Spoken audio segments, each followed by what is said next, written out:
Charles Beasley.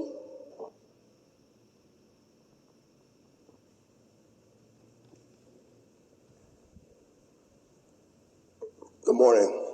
My name is Charles Beasley. I'm a resident of District 111, the southern sector of Dallas, and I want to talk about neglect.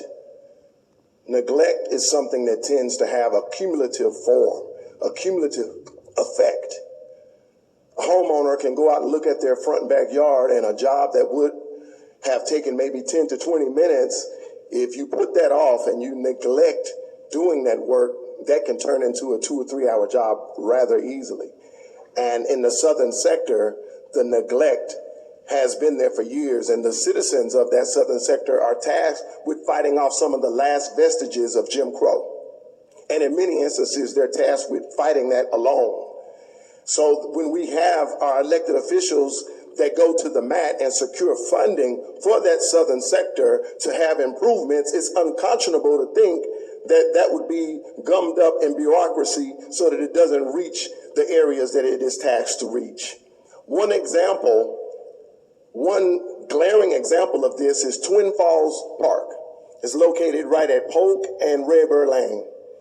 I go there just about every day because I play dominoes with my uncle right up the street from there. When I go there, it's daytime. When I'm coming back, it's night. And when you pass by that park, it is so dark in that area, you can't even see your hand in front of your face.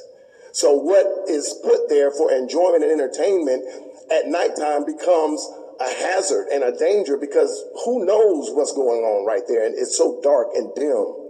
This is one of the examples of improvements to the southern sector that have been earmarked and have been blocked.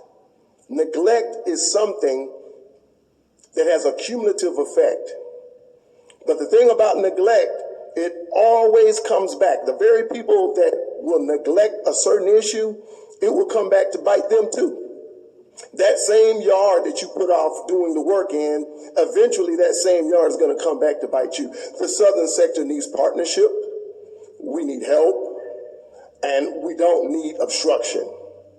We would like to be partnered with our elected officials. We would like to be partnered with our faith leaders so that improvements can come to this much needed part of town.